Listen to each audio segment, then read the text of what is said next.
আসসালামু আলাইকুম বন্ধুরা, আন্তর্জাতিক রাজনীতিতে যুক্তরাষ্ট্রের মতো একটি দেশ কখনোই স্থায়ী কোনো বন্ধু নয়, আবার কখনো স্থায়ী কোনো শত্রু নয়। এক্ষেত্রে যুক্তরাষ্ট্র শুধুমাত্র নিজের স্বার্থ এবং নিজের উদ্দেশ্য বাস্তবায়ন করার জন্য খুব অল্প সময়ের মধ্যে শত্রুকে মিত্রতে পরিণত করে এবং মিত্রকে শত্রুতে পরিণত করে। তবে এই সব কিছুর মূলেই রয়েছে কিন্তু যুক্তরাষ্ট্রের স্বার্থ। যুক্তরাষ্ট্র স্বার্থ ব্যতীত কখনোই কোনো দেশের সাথে সম্পর্ক ভালো করে না বা কোনো দেশের সাথে সম্পর্ক খারাপ করে না। বন্ধুরা, আপনারা ইতিমধ্যেই জানেন হামাস ইসরায়েল যুদ্ধের বিষয়টিকে কেন্দ্র করে ফিলিস্তিনের মানুষের সমর্থনে তৃতীয় ফ্রন্ট হিসেবে এই সংঘাতে কিন্তু ইসরায়েলের সাথে সরাসরি জড়িয়ে পড়ে লেবাননের সশস্ত্র সংগঠন হিজবুল্লাহ। এই হিজবুল্লাহকে বলা হয়ে থাকে বর্তমান বিশ্বের সবচাইতে স্বাধীন মিলিশিয়া গোষ্ঠী, যারা রাজনৈতিক কোনো সমর্থন অথবা সরকারি কোনো মদত ছাড়া বড় ধরনের যুদ্ধ পরিচালনা করতে সক্ষম। এক্ষেত্রে ইসরায়েলের মতো দেশকেও কিন্তু এই ফিলিস্তিনের সমর্থনে সরাসরি সংঘাতে জড়িয়ে নাকানি চুবানি খাইয়েছে এই লেবাননের সশস্ত্র গোষ্ঠী হিজবুল্লাহ। এখন দেখুন, হামাস ইসরায়েল যুদ্ধের বিষয়টিকে কেন্দ্র করে সরাসরি এই সংঘাতে জড়িয়ে পড়ে ইয়েমেনের সশস্ত্র গোষ্ঠী হিজবুল্লাহ, পাশাপাশি ইরান এবং লেবাননের সশস্ত্র গোষ্ঠী হিজবুল্লাহ। এখন দেখুন, ইরানের মতো একটি সুপার পাওয়ার দেশ যখন অন্য দুইটা প্রক্সি গ্রুপকে সমর্থন দিয়ে ইসরায়েলের সাথে সংঘাতে জড়িয়ে দিয়ে ইসরায়েলকে ভেতর থেকে দুর্বল করার সর্বাত্মক চেষ্টা করছে, তখন কিন্তু যুক্তরাষ্ট্রের পক্ষ থেকে ইসরায়েলকে বাঁচিয়ে নিজের বিজনেস বাঁচাতে মানে মধ্যপ্রাচ্যের দেশগুলোর কাছে সিকিউরিটি গ্যারান্টি এছাড়াও বিপুল পরিমাণ অস্ত্র বিক্রির এই যে বাজার রয়েছে, এই বাজারকে ধরে রাখতে হলে কিন্তু ইসরায়েলকে অত্যন্ত শক্তিশালী অবস্থানে রাখতে হবে আরব বিশ্বের দেশগুলোর থেকে। এখানে কিন্তু একসাথে চারটি ফ্রন্টে যদি ইসরায়েলের মতো কোনো দেশ যুদ্ধে জড়িয়ে থাকে সব সময়, তাহলে ইসরায়েল যে নিজেই ধ্বংস হয়ে যাবে খুব সীমিত সময়ের মাঝে, এটা যুক্তরাষ্ট্র খুব ভালোভাবেই বুঝতে পেরেছে। মার্কিন যুক্তরাষ্ট্র খুব ভালোভাবে এটাও বুঝতে পেরেছে যে একসাথে চারটি ফ্রন্টে যদি যুদ্ধে জড়িয়ে কোনোভাবে ইসরায়েলকে দুর্বল করে ফেলে বা ইসরায়েল দুর্বল হয়ে যায়, সেক্ষেত্রে কিন্তু এই যে মধ্যপ্রাচ্যের যে বৃহৎ অস্ত্রের বাজার রয়েছে তা কিন্তু যুক্তরাষ্ট্র হারিয়ে ফেলবে। এক্ষেত্রে এই বাজার দখল করবে এবং তেলের বাজার দখল করবে বা বিশ্ব মোড়লের প্রথম সারিতে চলে আসবে চীন অথবা রাশিয়ার মতো দেশ। তাই নিজেকে বাঁচাতে সৌদি আরবকে দিয়ে ইয়েমেনের সশস্ত্র গোষ্ঠী হুতিদের উপর মাঝে মাঝেই কিন্তু হামলা পরিচালনা করায় মার্কিন যুক্তরাষ্ট্র। তবে এক্ষেত্রে কিন্তু যুক্তরাষ্ট্র লেবানন সরকারকে দিয়ে হিজবুল্লাহকে দুর্বল করার একটি কঠিন প্রোগ্রাম বা পলিসি হাতে নিয়েছে, যার অধীনে হুট করে যুক্তরাষ্ট্রের পক্ষ থেকে লেবানন সরকারের সাথে অত্যন্ত ঘনিষ্ঠ সম্পর্ক গড়ে তোলে মার্কিন যুক্তরাষ্ট্র এবং ইসরায়েল। এখানে লেবাননকে বোঝানো হয় যে আপনাদের সশস্ত্র বাহিনীর কোনো ধরনের সক্ষমতা নেই এবং আপনাদের কোনো ধরনের সক্ষমতা নেই। বর্তমানে লেবাননের সশস্ত্র গোষ্ঠী হিজবুল্লাহর যে পরিমাণ জনপ্রিয়তা, সেক্ষেত্রে তারা যে কোনো সময় অভ্যুত্থান ঘটিয়ে যে কোনো সময় লেবাননের সরকার ব্যবস্থার দখল নিয়ে নিতে পারে এবং তারা অভ্যন্তরীণভাবেই ইরানের সহযোগিতায় একটি সরকার ব্যবস্থা গড়ে তুলতে পারে। সেক্ষেত্রে কিন্তু আপনাদের এই ক্ষমতা হারাতে হবে। তাই আমি যুক্তরাষ্ট্র আপনাদেরকে সমর্থন দিচ্ছি যে আপনাদের সশস্ত্র বাহিনীকে আপনারা শক্তিশালী করুন। এক্ষেত্রে যে পরিমাণ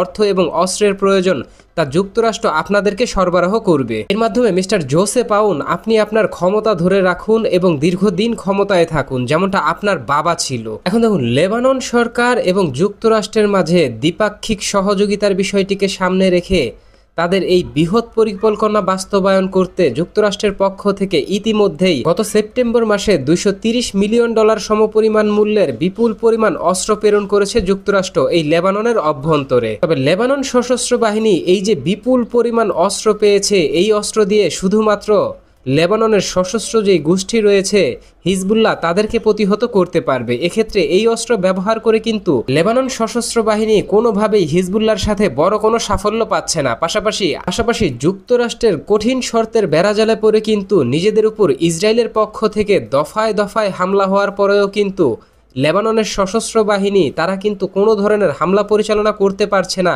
ইসরায়েলের অভ্যন্তরে। অত্যন্ত স্পর্শকাতর এই বিষয়টিকে কেন্দ্র করে কিন্তু বর্তমানে লেবাননের অভ্যন্তরে লেবাননের যে সাধারণ নাগরিক রয়েছে তাদের মাঝে চরম উত্তেজনা দেখা দিয়েছে। এখন দেখুন, যুক্তরাষ্ট্রের কূটকৌশলের কারণে কিন্তু লেবানন সরকার ইতিমধ্যেই ইরানের সাথে সম্পর্কের ব্যাপক অবনতি ঘটিয়েছে। পাশাপাশি হিজবুল্লাহকে নিরস্ত্রকরণ এবং নিষিদ্ধ করার বিষয়টিকে সামনে এনে হিজবুল্লাহর সাথেও ব্যাপক মতপার্থক্য তৈরি করেছে।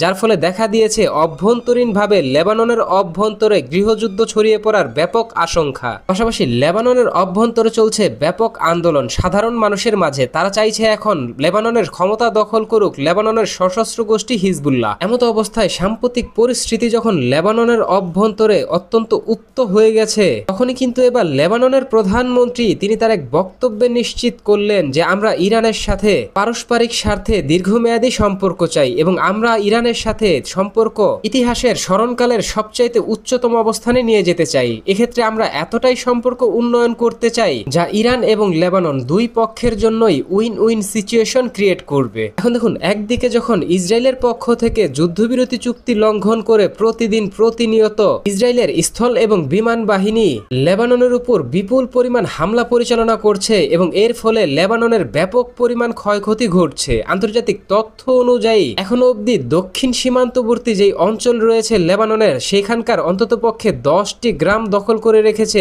ইসরায়েলি সশস্ত্র বাহিনী IDF। পাশাপাশি ইসরায়েলি এই 1 বছরের হামলায় এখনো অবধি সর্বশেষ তথ্য অনুযায়ী প্রায় 2700 মানুষ নিষ্ক্রিয় হয়ে গেছে। এখন দেখুন, লেবাননের অভ্যন্তরে পরিস্থিতি যখন অত্যন্ত জটিল আকার ধারণ করেছে, তখন কিন্তু লেবাননের পক্ষ থেকে যুক্তরাষ্ট্রের দ্বারস্থ হয়েও কিন্তু কোনো ধরনের ভালো পদক্ষেপ তারা যুক্তরাষ্ট্র থেকে পায়নি, বা এই ধরনের কোনো প্রতিশ্রুতি তারা পায়নি যে ইসরায়েলকে তারা শান্ত করবে এবং ইসরায়েলকে এই হামলা থেকে বিরত রাখবে এবং লেবাননের জমি বা ওই 10টি গ্রাম লেবাননের কাছে ফিরিয়ে দিবে। পাশাপাশি লেবাননের প্রধানমন্ত্রী কোনো পথ না পেয়ে এবার কিন্তু সরাসরি হিজবুল্লাহর প্রশংসা করতে বাধ্য হয়েছে। লেবাননের প্রধানমন্ত্রী তিনি তার বক্তব্যে এটা বলেন যে দক্ষিণ লেবাননের যে বিস্তৃত অঞ্চল রয়েছে তা একমাত্র হিজবুল্লাহর আত্মত্যাগ এবং হিজবুল্লাহর বীরত্বের কারণেই কিন্তু দীর্ঘদিন যাবৎ এই অঞ্চলকে লেবানন শাসন করতে পেরেছে। যেটা পূর্বে ইসরায়েল দখল করে রেখেছিল, এই ভূমি কিন্তু হিজবুল্লাহ উদ্ধার করেছে। তাই হিজবুল্লাহকে তারা ধন্যবাদ জানায়।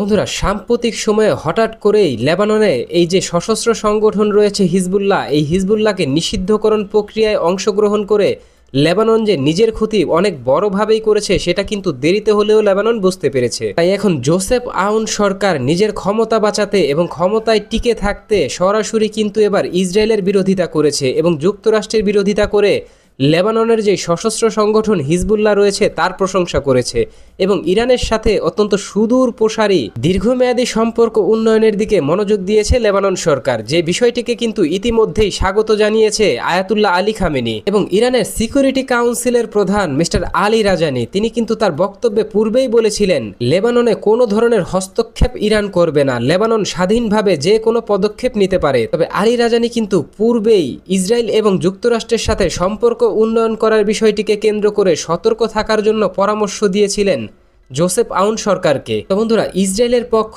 থেকে লেবাননের উপর ব্যাপক হামলা পরিচালনা করা এবং যুক্তরাষ্ট্রের পক্ষ থেকে অত্যন্ত সূক্ষ্ম কৌশলে লেবাননকে ধোঁকা দেওয়ার বিষয়টিকে কেন্দ্র করে লেবাননের পক্ষ থেকে এবার ইরানের সাথে দীর্ঘমেয়াদী সম্পর্ক উন্নয়ন করার দিকে মনোযোগ দেয়া, পাশাপাশি হিজবুল্লাহর ব্যাপক প্রশংসা করার বিষয়টিকে কেন্দ্র করে নিশ্চিত করেই বলা যায় মধ্যপ্রাচ্যের রাজনীতিতে খুব অল্প সময়ের মাঝেই বড় ধরনের ঘোষণা আসতে চলেছে। সেখানে এমনটাও হতে পারে যে হিজবুল্লাহকে নিরস্ত্রীকরণ অথবা হিজবুল্লাহকে নিষিদ্ধ করার বিষয়টিকে কেন্দ্র করে তারা এই তাদের পদক্ষেপ থেকে সরে আসতে পারে, পাশাপাশি ইরানের সাথে গভীরভাবে সম্পর্ক উন্নয়ন করতে পারে এবং চূড়ান্তভাবে এই লেবানন সরকার হিজবুল্লাহকে সমর্থন দিয়ে পুনরায় আবার ইসরায়েলের উপর হামলা পরিচালনা করতেও কিন্তু উৎসাহিত করতে পারে। তবে এখন দেখার বিষয় আগামী দিনগুলোতে এই যে লেবানন সরকার জোসেফ আউন সরকার রয়েছে তারা কি ধরনের পদক্ষেপ নেয় এবং কি ধরনের ঘোষণা দেয় সেটা সময়ই বলে দিবে।